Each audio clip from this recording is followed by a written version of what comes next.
So, when did counseling stop being about problem solving? Well, not anymore. Introducing solution-focused counseling with the unlicensed counselor. And now, here's your host, Steve Moak. Well, hello and welcome to another episode of The Unlicensed Counselor. My name is Steve Moak. I am the Unlicensed Counselor, and it is a beautiful Thursday here in Scottsdale, Arizona. So grateful to be here, as I always like to start my episodes and say. I say that because it's a great reminder for me to be grateful. I just feel like I can't say it enough, because things are pretty darn good in the world. So, hey, thanks for tuning in. Just want to say thanks to the audience that's out there. I just got some of the numbers back. We've been doing this almost exactly a year now, and I think this is episode 50, 51, something like that. And the numbers are coming in. They're going up. They've almost doubled in the last few months, which is pretty cool. So thank you. Thanks for sharing it with your friends. Thanks for listening and thinking some of this is interesting enough to share with somebody. So just appreciate that. And on that note, too, we've actually just taken the Unlicensed Counselor to YouTube as well. So all these episodes, all the video clip, all the audio clip, all the shorts that we do and produce over the social as well are now on YouTube as well. If you could give us a subscribe over on the old YouTube as well, just type in the Unlicensed Counselor and you're going to find my smiling mug there. And you can go back and listen to any episode that you want to find on this as well, too. And lots more content coming in 2024 as well. So, boy, beautiful day here in sunny Scottsdale, Arizona. Coming off a weekend, maybe you heard about it, a little golf tournament just happened here in town. The Wasted Management Tournament. Holy moly, folks. Easy on the boozing over there. It's just a golf tournament. It's like you've never seen alcohol before. So some interesting clips coming out of there. If you were a loved one, maybe were participating or were overserved while you were out at the golf tournament this week, and maybe go back through some of my old alcoholic episodes here and send those to some of your friends as well too, because there was some scenes, some social clips coming out of that. But I hope everybody is all right. If you haven't, there's some entertainment value to be had coming out of that golf tournament. But you didn't come in here to hear about Scottsdale's weather and Scottsdale's golf tournament. We came to hear about solution-focused counseling, some bite-sized approach, kind of real talk on a counseling front, right? So today I want to talk about kind of an idea. I was reading an article, as I always do, kind of in the field related to things, and that's what usually sparks what I want to talk about over the course of the week. And the idea this week I want to talk about is pain. And more importantly, kind of the necessity of pain, of emotional pain, not physical pain, but emotional pain. Something that I think we oftentimes want to avoid, and how I think it can really be an opportunity for personal growth and development and kind of what that looks like. So I've got kind of some points that I want to hit on, some examples and some coping strategies that kind of go along with emotional pain and the necessity of emotional pain if we can approach it right. So interesting stuff. But before we do that, I want to dive in and say thank you to our sponsors. As always, our friends over at ShareTech, they just updated a new website. Go to betterdrugtest.com. You can go through, order the same drug and alcohol screen that all the leading treatment centers and outpatient programs recommend when they discharge their clients to go back home. Not the Amazon little pee in a cup strip test, not the saliva test that can be cheated with a little mouthwash that you buy at one of the head shops. Use the ShareTech test. Go to betterdrugtest.com. It prevents any tampering of the sample, so you will know if it's been messed with. It tests for the most drugs, and it tests for alcohol as well. Go to betterdrugtest.com. Pick up one of those tests if you are going to need that. And maybe some of our friends who are out at the old Wasted Management Open this weekend, maybe you need to check in and purchase a couple of those tests as well, too. And as always, like to plug the nonprofit that we're out here growing, spreading the good word of youth drug prevention. Go to the stopstartshere.org. Again, this is an organization I co-founded with some of my other partners here in the Valley as well. We do one thing and one thing only: youth drug prevention messaging on social media. It's bold, edgy, raw, creative, and compelling.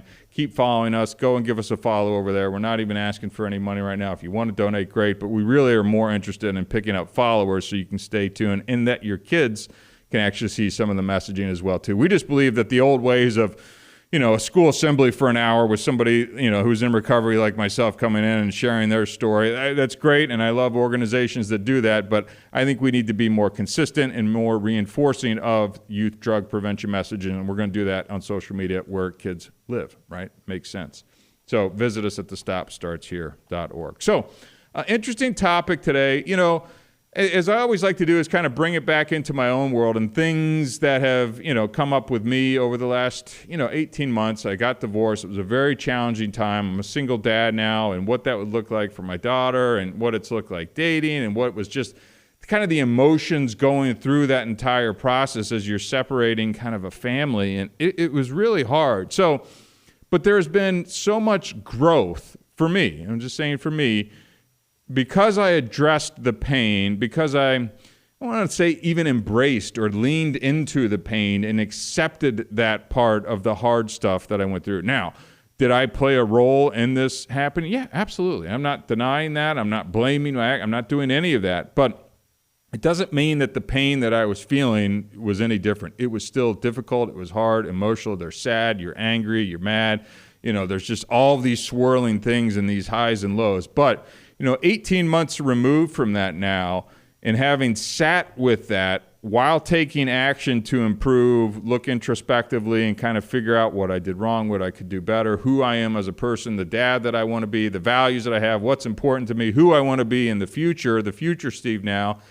I've come out of that thing, in a much better place. And it's really, it opened my eyes to how pain can really be, I don't know if it's a motivating factor, but it can be a change agent, right? I know that's probably an overused phrase, but it really can be if you kind of lean into it, if you embrace the fact that this is going to suck for a little while, but let's let it suck, but then how can we grow and improve along that? So, as we think about, and talk about emotional pain today, here are some examples that I think that it can help along with development. So, number one, it can foster some resilience, right? So emotional pain can teach resilience, the ability to bounce back from setbacks. It's a crucial skill and really can enable individuals to handle future challenges more effectively, right? So something to think about that, yes, you're going through these really hard times right now, but on the other side of this thing, you're going to come out that much stronger. Again, if you're doing the work and not just staying stuck, not hitting the bottle, not picking up the drugs, not using sex, not using whatever it is to kind of get your way through this. Hopefully that you're finding activities that kind of keep you moving in the right direction. You're seeking guidance from counselors, friends, colleagues, trusted advisors, things like that. Because you can really come out the other side of this thing an entirely new person and kind of with this newfound skill, almost like an armor that is this resilience. So if you think about it from that perspective, it's really an opportunity for growth, right? Now, the second thing I had on my list was that it can promote some empathy as well, too, when you've gone through this emotional pain. So experiencing pain can increase your empathy towards others who are going through similar situations, right? This can lead to deeper and more meaningful relationships. This wasn't the first thing that kind of popped into my head as I started thinking about this, but as I've gone through it and then, I'm like, oh, well, yeah, I've known some other people that have gotten divorced too, and maybe I didn't really understand everything that was going on in their life. And now, when kids are doing 50-50 and things like that, you don't really fully grasp it until you've kind of gone through a lot of these things. And again, now as somebody who's gone through it and being a single dad and seeing what that entails, I do have a significant amount of empathy and understanding for other folks who are going through this or maybe about to go through this or have come through this and kind of see who they are and how their life is structured now. It just shifts your perspective, right? By having gone through this. And I think it's a really important point to keep in mind as we kind of think about the pain that we went through, but potentially a benefit of going through that pain as well, too. Number 3 on my list was it encourages self-reflection, right? So pain often prompts this introspection, that deep looking inside, and helping individuals understand themselves better and make changes that lead to personal growth. this was a big part of my journey. And my journey, not just from a divorce perspective as well, to when I got sober and what that looked like. I mean, you had to really look in kind of, some call it gut check time, and look and see what's going on. Who are you? What are your values? Think about these things and who you are now, who you want to be, how you got this way. And really, I think kind of come to grips with maybe who you are at that moment, but also start thinking about the person that you want to be. And that introspection, I think, is a big benefit of the pain. And I wish it didn't take pain to always force that, right? But it seems like when you get into that spot where it's hurt and you're sad or you're depressed and, just things are hitting, it's like, that's, if we can shift from, woe is me to like, oh, okay, this sucks, but what can I do so that I can not have to be here again, right? Because I don't want anybody to have to get to those dark places. It sucks. And not everybody, one of the things I do kind of possess just in my wiring is a resilience as well too. And I don't think not everyone has. I'm not patting myself on the back too much, but not everybody has the same level of resilience. And that's why we see depression and, medication for this. And it's a big deal on suicidality and things like that. I mean, that's where this comes from. But if we can find a way to maybe get to that self-reflection before we have to get to the pain, that would be great. But while you're in there feeling it, take a look around and get honest with yourself. And if you have to pull in a friend, a counselor, or somebody, from your church to be like, here's where I'm at. What do you see? What am I missing? How can we not land here again? I think it's just a great opportunity for folks to really be able to dig into themselves, right? So number 4 on kind of, the necessity of pain. I think it could, I've seen this, and I think music in general will bear this out, can trigger some creativity, right? So again, the upside of having gone through some of this emotional pain, right? People channel their emotional pain into creative outlets, finding solace and expression through art, music, writing, and other forms of creativity. Or the Unlicensed Counselor Podcast. That's where this came from, right? I mean, let's call it what it is. It's going through some tough stuff. I'd always had this thought about wanting to do something around having a podcast, putting, the 95% of this master's degree in counseling to good use. And therein was born the Unlicensed Counselor, right? It was kind of right in the mix of all this other stuff. So, I mean, how many, does MTV still exist? I don't even know anymore. Yeah, kind of, right? So like behind the scenes music or, VH1, that's really putting me back in the dark ages. I think I just lost my entire audience on that reference. But they used to do these behind the scenes music where it's like you do the deep dive and they were getting high and shooting up and the girls and the group, like it was always, where these dark stuff was happening is where these amazing songs came from. And in fact, it probably fed into the lifestyle that, and you see this with stand-up comics as well too, where it's like, had to get high, had to get drunk, had to do whatever in order to feel like they found that. I don't think that's necessarily the case. I just think it's that pain that you're feeling. And when you're doing that introspection, that deep dive on your inner self is where, some of this stuff can really be born from. So I think it's kind of cool to think about. It's like, all right, I'm in this place. Let me just start writing or pick up the guitar or, do a poem or, start a YouTube channel or a podcast. Like find a way to take this thing that's inside here and kind of turn it into something. And maybe it's not for anybody else's eyes, but for yours. But you're going to feel better, happier, like you connected with something inside of yourself if you're able to take those kind of steps and do that, right? Something to think about.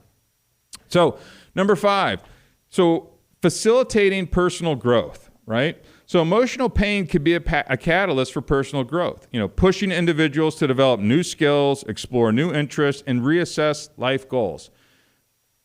This probably should have been number 1, right? Of just pushes you for personal growth.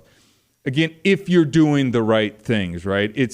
There's a point when things are just getting so down and so dark, and are you locking yourself in your room in front of the laptop on social media, scrolling Netflix for the 13th hour of that day, Or are you going out for a walk? Are you meeting your friends for coffee? Are you going to try that creative writing class that you always wanted to do? Or you went to take that photography class at the community college around the corner?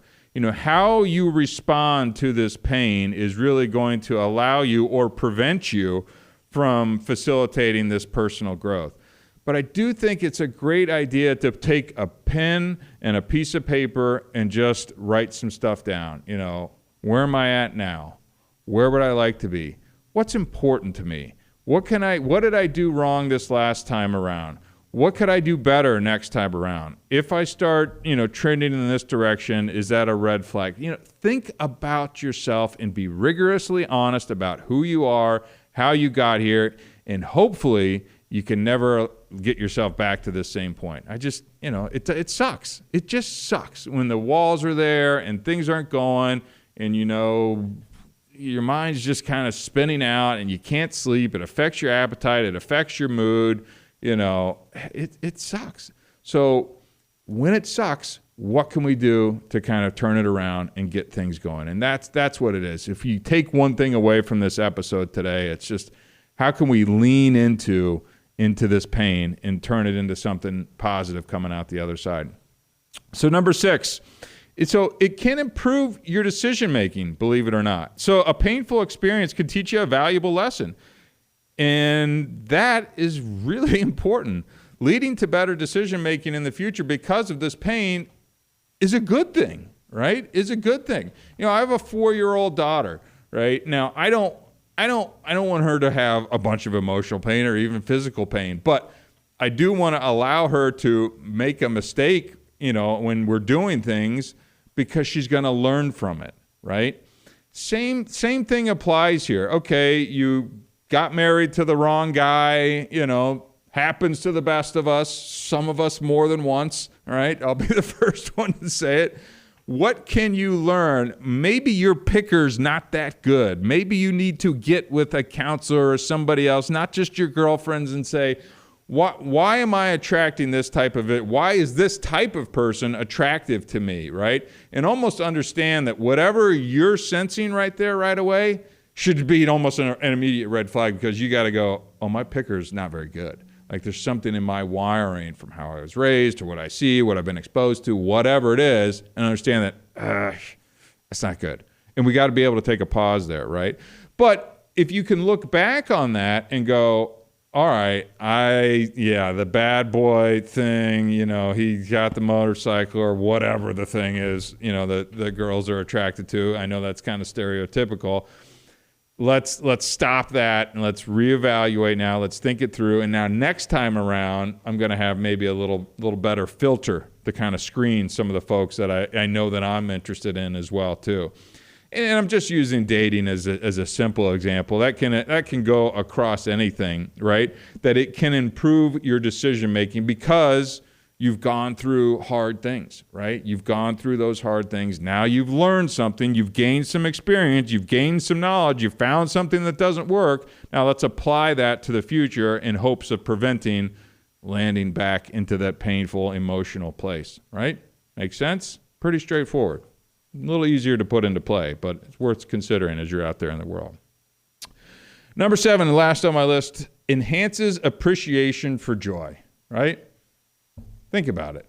If you didn't have pain, where would that joy really come from, right? So experiencing pain can make the good moments in life feel even more precious, enhancing one's appreciation for joy and happiness, right?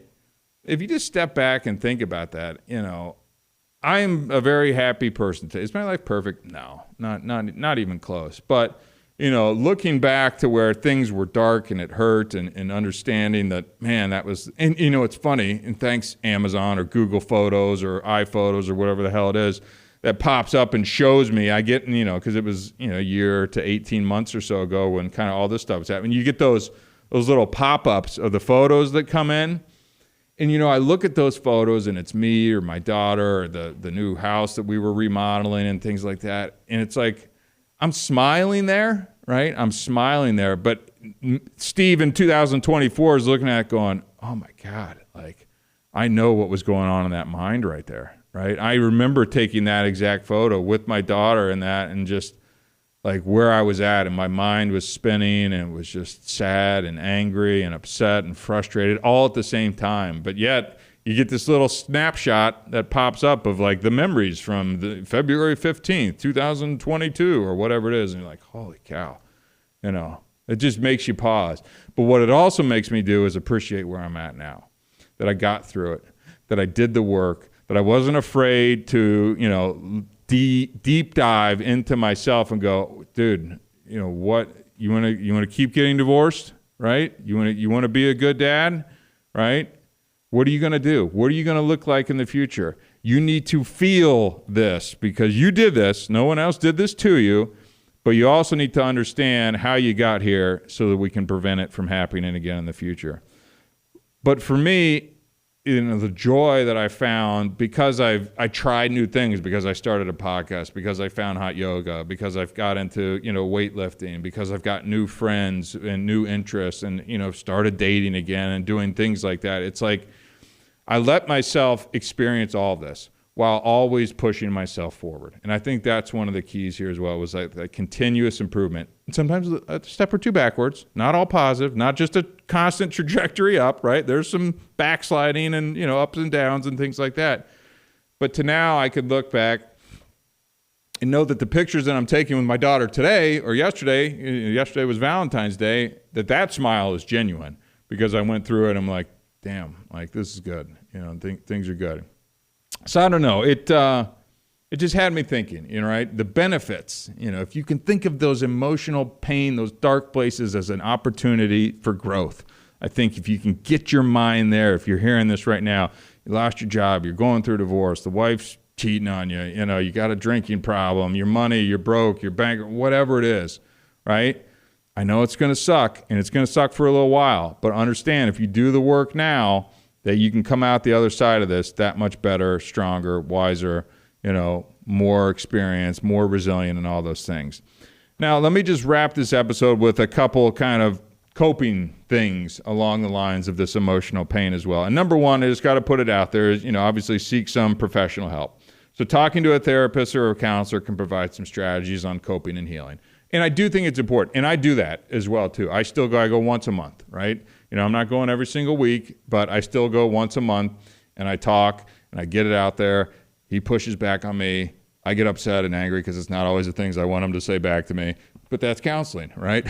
That's what I do. And I get a lot of benefit. It kind of forces me to address things from other people's perspectives as well, because oftentimes I think I'm right, because I'm pretty smart. And then he calls BS on me often, and that's the way that works. So find some professional counseling if you need, especially early on in whatever that kind of crisis or pain or event that's going on in your life. I'd get involved and have a little hand holding. Don't do the tough guy thing and think you can just do it alone. You're going to end up hitting the bottle, something like that, and it's not going to come out good. You're not going to find the benefits of the pain on the other side if you're not doing the work between now and then.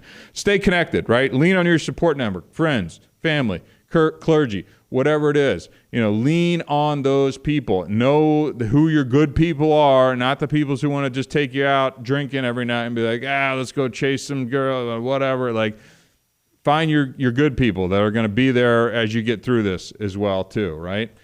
Lean on them, but pick the good ones, because you don't want to lean on people who are going to, open you up to a trap door there and land you in worse shape, right? Maintain your physical health.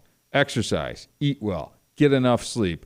Sleep is hard. I know a lot of times when your mind is spinning and those eyes are closing and you just want to go to sleep and you just can't get to sleep, find ways to do this, right? Andrew Huberman, he's another famous podcaster. He's got a sleep cocktail of kind of supplements. There's melatonin. There's lots of different things, or breathing exercises and turning the screens off. Go for the walk. I like people to run, but walking is just as good. Get outside, put on some classical music, put on your favorite unlicensed counselor podcast episode, whatever it is. Just get outside and then focus on the diet, right? Let's see if we can get a little more fruits, vegetables, proteins, some salads, all of that stuff going, a little less on the processed side, and just go easy on yourself as you're getting through these things, right? I touched on this earlier. Find those creative outlets, right? Use art, hobbies as a way to express and process those feelings. I wish I could like draw or paint or something like that. Like people who have that skill, I'm always like blown away by it. Like they can sit down and like da-da-da. They're like, hey, see this? Like it's like find whatever it is for you. The journaling thing, I think that's overused, but lots of, be creative. There's a million ways to get out and kind of have some fun and express who you want to be. That's a great way to help process that stuff that's going on. I think a journal is kind of cool because even I've kept journals at various points. I don't do it continuously throughout my life, but when I was in treatment or after a breakup or divorce, I'd write for a little while and then I'll pick it up, usually like when I'm moving or something like that, and I'll be like, whoa, boy, Steve-O, you were going through some stuff there. And it's interesting just to kind of look back on it when you're at a different place in life and go, wow, that was something. And then be grateful that you're not back in that place, right? And then last but not least, practice some mindfulness, right? Engage in meditation. I love yoga, and it doesn't have to be hot yoga. Pilates, breathing exercises. Find a way to be present and reduce stress, right? I don't know what that is for you. I like taking the dog for a walk. I like doing yard work as well, too. Like, find a way. I'm just a big fan of physically moving and doing things. I just think there's additional benefits by being outside and your body's moving. You got a little sweat going. I am a believer of that it just helps physiologically, emotionally, spiritually, all that type of stuff. But look, experiencing emotional pain is very difficult, but it can lead you to a richer, more resilient, and empathetic existence, right? So find a way to embrace this pain. Look at it as an opportunity for growth, right? If you can take anything away, take those couple thoughts away from this podcast today. Times will get dark, but it will get better if you can just put a little bit of work in while you're going through it, right? So I don't know. Most people look to go through life avoiding pain. Lean into it. We're all going to have it, right? You're not going to live a life without pain. And by the way, you shouldn't want to. Because again, where does that joy? How do you know that true feeling of what joy can be if you haven't felt the pain that comes along with that, right? So lean into it, do the work, and you're going to come out the other side of this in a better place. Trust me, I'm living proof of that one, and I'll stand by it. So cool. Well, that's all I got on the necessity of pain. My name is Steve Moak. I am the Unlicensed Counselor. Till next time, thank you very much.